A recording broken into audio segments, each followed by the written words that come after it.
as Amanda said, thank you guys for taking time out of your schedule to come and hang out for about 30 minutes and just chit chat and have a conversation and see how we can better ourselves. Those that know me know that that is my passion. I'm always trying to better myself and better others and have those conversations. So to be able to do a presentation like this, to give you all some tools and nuggets that I like to use and have seen success with, is what I'm passionate about. I think it's really cool. Again, I'm Daniel Ferguson. I am the manager of the tour department. I've been here 12 years. I started off as a tour guide giving the tour. And by using a lot of these techniques is why I'm where I am today. My team, I've got over 200 employees here in the summertime that report directly to me and my fellow managers to be able to make sure that we can do hundreds of thousands of guests a year on the tour. So in an effort to better myself, these tips that you guys are going to see are tips that I've used myself, and I use them on a daily basis, which is pretty cool. So to start off with, what I want you guys to do, let's take like 2 minutes and go around and introduce yourself to others and get your name, your department, and how long you've been with the department. And then once you've done that, I'll call time and then we'll just come back to our seats and then we'll get started. So meet the people at your table and elsewhere.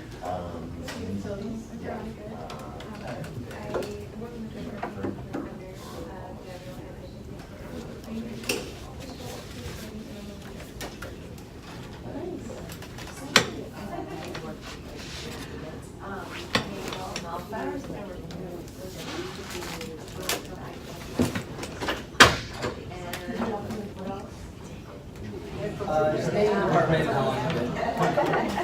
What do we do at this table right here? So we're just doing introductions and then meeting everybody at our table and saying your name, department, and how long you've been with the company.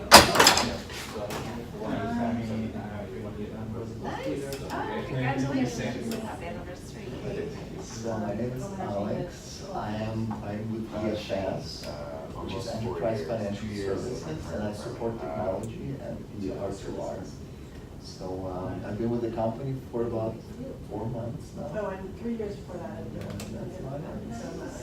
What's R2R?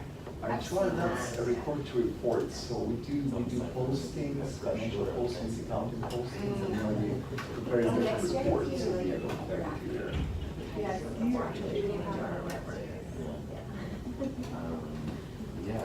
Alright, cool. So you guys good? Did you guys all intro know each other? Perfect. So the biggest question I have for everybody, and be honest when I ask this, how many of you guys remember everyone's name at your table? Now, tables aren't that big, so it's probably not that difficult. But, go for it. Sam, Shane, Tracy. Perfect. Anybody want to take a stab? Remember departments? Okay, we'll go for departments. Yeah. HR, technology, RTO, and finance. Okay. 1 year and. Okay. Anybody remember names? I can remember a single one. Okay. Perfect. So that is the point of this exercise was when you meet people, how often do you meet them and you don't remember their name the minute that you step away? And when that happens, sometimes we forget to listen. And everyone does it. So it doesn't seem different or it doesn't seem out of the ordinary when people do this, but everybody does that. You meet somebody new, hey, how you doing? I'm Daniel. Oh, I'm Johnny. Okay, cool. Oh man, what was that person's name? I do not remember what that person's name was. The biggest reason that happens is we are so focused on thinking about our own name in those circumstances that we don't realize we're not listening for and hearing the other person's name. Think about that. When you walk up to someone or in a conversation where you want to finish someone's sentence or where you want to finish what someone has to say, we all do that. It's called an ATM. There's a guy named Steve Shapiro who did the ultimate course on listening. And he coined the phrase ATM as the automatic teller machine, where you're automatically telling your story because someone else just gave you their story that is similar. So if you look at the word listen, so let me back up a little bit. The title of this is 10 Things You Love About You. In a quick 30-minute session, I didn't want you guys to have 10 takeaways to go with it. So as you can see my theme, listen, there'll be words of encouragement, words of excitement that have the word 10 included in it so that way you guys can have some adequate takeaways and me not bombard you with a bunch of different things. But if you turn the word listen and you change up the letters, you get the word silent. and then you change up the letters again, you get the word enlist. Now, when you're having a conversation, every conversation doesn't have to go through this process where someone's saying something, you're silent, and then you ask questions. But if something is important to someone, this is vital to make sure you understand what it is that they're talking about and that they feel as though they're heard. How many people, say somebody went to Hawaii for 2 days, and they come back and they tell you, Alex, you know what, Alex, that was the best 2 days of Hawaii. Oh my God, I can't believe it. And all of a sudden, Alex goes, oh, I went to Hawaii for 6 months. So for me, that's the best 2 days of my life. I really don't care that Alex was there for 6 months. But most people are too polite to say, you know what, I don't care about yours. I'm trying to tell you about mine. One of the examples that Steve Shapiro gives is he went to a Relax the Back store to look for a product for his dad. His dad had some kind of back disorder, and he wanted to get the experts from the Relax the Back store to give him a product that could help his dad. So he's going in and he's talking about it, and all of a sudden the guy goes, oh yeah, my dad has the same thing. And because in that setting he was able to say, hang on a second, not to take anything away from your dad, but I'm asking you about something that's important to me. Something that I care about, something that I need. And most times when people are trying to give some information that they are excited about or that they're happy about or that is important, we too often are thinking about what our next response is going to be. We're thinking about what we want to say. We're thinking about how the conversation is going to go, as opposed to being silent and being present in the moment.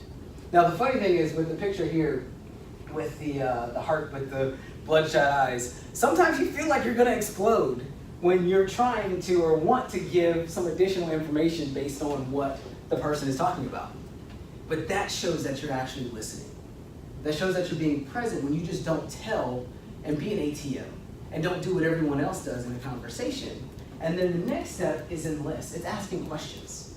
When people understand and believe that you are there for them, believe that you are in their corner, believe that you really care about what they have to say, regardless of your experience with the situation, with the topic, with an idea, as long as you can ask questions based on what someone is telling you, then you're showing that person that you're invested. You're showing that person that you're interested in what they're doing and how they're doing it and why they're doing it. And another cool element is, especially here at work, so many people, as you guys may know, are willing to talk about what they do, how they do, why they do, and when they do it. But you just have to be willing to ask. And you can't go in with the agenda when you set up a meeting based on however your department standards are. Every department's different. But set up a meeting with other people around the lot where a lot of people want to go in and say, oh, I want to be this, I want to do this, I want to do that. But they don't really care about that just yet until they can see that you're going to listen and understand what they're about.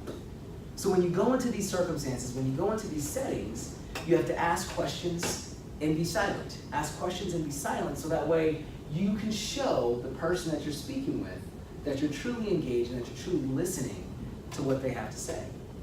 When I do onboarding with new employees, I actually use this technique to memorize, I think I've done up to 40 people's names at a time in one room and walk away knowing their names and the next day knowing their names the day after because I'm present. I'm not thinking about what I want to say. I'm not thinking about what's coming next. I'm just focused on what they're saying. And you'll notice that if you do that, the right answer typically comes out 9 times out of 10. When you're just staying present and not trying to assume you know what's going to happen. Because unless someone can read people's minds, which if you can, that's phenomenal, let's talk after. It is very important to make sure that you are just present when someone is speaking. And again, it's not every conversation, but the important conversations to others. How you make others feel about themselves says a lot about you. When you're listening, you're making people feel good. You're making people feel heard. And we all want to feel heard, regardless of our title, position, where we're from. At the end of the day, we all want to feel heard. The next step, consistency. As you can see, my theme. Consistency. What does the roadmap for your dreams look like? What are you doing on a daily basis that is setting you up for your future? How are you looking at life? What are you making sure that you're learning, you're adapting, you're growing? With you all here at this Spread the Learn event, that means that you are doing something, starting off possibly consistent.